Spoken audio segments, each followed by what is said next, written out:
All right, guys. Good morning. It's been a while. Sorry about that. Um, Things have been crazy between work and home. As most of you guys know, I work retail. So the last 2 weeks have been, well, let's just say busy. That's a for for the underage group out there. I'm not gonna get too vulgar on it, but just use your imaginations. So I'm gonna start off by saying a couple things. First of all, I'm really getting, and I guess tired of, not the best way to put it, it sounds kind of brash, but tired of people saying they can't make coins. It's really frustrating to me as a no money spent player to hear that. Because anybody can make coins if they're willing to put work in. It's just the nature of it all. Let me get that out of the way by saying that right now. There are too many people that are saying they cannot make coins. If you can't do it, you're not doing it the right way, and you should really reevaluate your methods. Outside of solos, I'm talking the auction house only, because solos are obviously guaranteed coins as long as you can finish the solos and get them done and get the coins. So where we're gonna start today is we're gonna start talking about some base elite cards. You guys are probably like, man, it's December. Why are we talking about base elites? Here's why. For whatever reason, and I'm not gonna go team by team, but we'll call them the heavy hitters on each team. The Patrick DeMarcos, the Darius Slays, Khalil Mack. They, on the regular, will be posted for under 10K.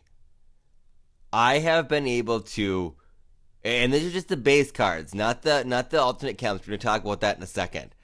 I have been able to, on the regular, buy those cards for under 10K and sell them for 15 to 16.5. I know that doesn't seem like, a huge amount of profit, but here's why I've been really focusing on them. There's not what's the word I'm looking for? There's not the push for them like a 93 David Johnson or a 91 Jordy Nelson. Everybody's looking for that snipe because that's a great, amazing snipe if you can get one. But nobody's looking at these 85 through 88s to look at for snipes.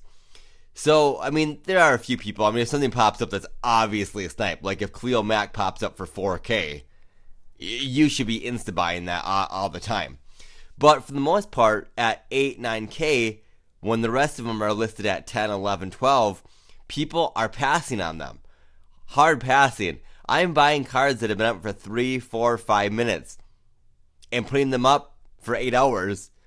And after the run-through of the original 9K, 10K cards is gone, mine at 14.5 or 15.5 are selling.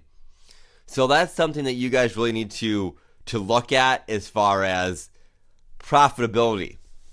Because it's very limited, risk. I wouldn't say buying 15 Darius Slays at 9K at one time. Buy a couple, sell them, buy a couple, just kind of rinse and repeat. That's then my way of succeeding on those base elite cards. Moving on to ultimate chemistry cards. Now, the big thing about alternate chems are this.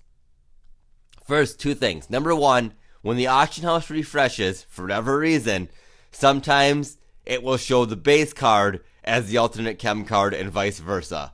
So if you are looking for Richie Incognito Bruising Back, make sure that you wait for the auction house to refresh or click on the card itself to make sure it's got the alternate chem logo in the corner on the left-hand side.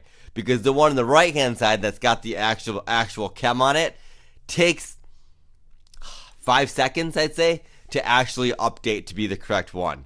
So be careful of that when you are trying to snipe. There is a chance to screw up and buy the base elite for 40K when you meant to buy the alternate chem version. But moving on with the alternate chems, there are a lot of cards that are very valuable that people throw up for the base price. I know this is common knowledge. I'm talking because I haven't really been covering. I haven't been on in a couple weeks to cover this with you guys. So there is the opportunity to get those cards for really cheap. and resell, because most of those cards, like the Ultimate Chem version, goes for 40, 50K, whereas the base version goes for 12, 15K. So there's a lot of room for profit there. So just keep an eye on those cards. And that also includes the gold cards. The gold cards, Bobby Wagner, I think it's big hitter for the Seahawks, is routinely getting put up for 700 coins, 800 coins. That's a 3.5K card. Easy profit. So just keep your eyes on those, whether you're searching by teams or if you're searching by chemistries. I tried the chemistries for a while. I follow a guy. I don't think I actually subscribe to him, but I check his videos every day. His name's Chewbacca Lemma.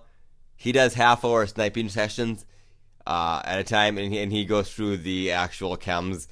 It's just too much of a hassle to get down there, to scroll all the way down to the chem, search, scroll all the way down to the next chem. I just, by team has worked out the best for me. So the Team Hero sets are new now. We've got new cards out. So the market has flopped a little bit based on which cards are most wanted. Like right now, the Browns are going for a ridiculous amount. But that's the number one thing for me for sniping right now. I've been sitting on the Browns and the Seahawks lately, and I'm getting cards for 1,000, selling them for 5,500. For the Browns, that is. For the Seahawks, I've been getting some 750, selling for 28. There are a lot of, and going back to the gold part of it, the legends, a lot of them, Max Strong, Ozzie Newsome, even if you do not just automatically resell them for what average Seahawks or Browns gold is going for. Because some of those cards, I got a Max Strong yesterday for, I think, 4K or 3K, because that's what the average Seahawks card goes for. I sold it for 10. So you guys really need to be aware of what the actual price on these cards are. But like I said, the beautiful part about sorting by teams and golds is you're winding up seeing those gold legend cards in that bunch. So if you guys are trying to snipe some of those Team Hero rares, we'll call them, make sure you guys are checking into that to make sure that the cards are actually going for the price you want to sell them for. Don't just automatically put them up for the average price. So we have one more thing I want to cover before I go. We do have alternate freeze, whatever they're going to call it this year, coming up soon. Make sure you guys are ready for that coin wise. If that means selling a couple players to just kind of have a coin stack there, I really highly suggest it, because some of those players you'll be able to buy back during the promo for really cheap. So not really cheap, but a substantial amount less than what you have them for now. So like Jadeveon Clowney, sell them for 300K. Have that coin stack for when the promo drops to try to use that to your advantage and try to make some more coins, and then buy Clowney back. That's the biggest thing right now.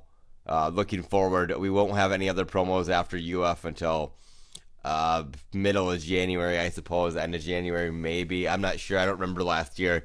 It's been a year ago, guys, so I'm not quite sure what the turnaround was promo to promo.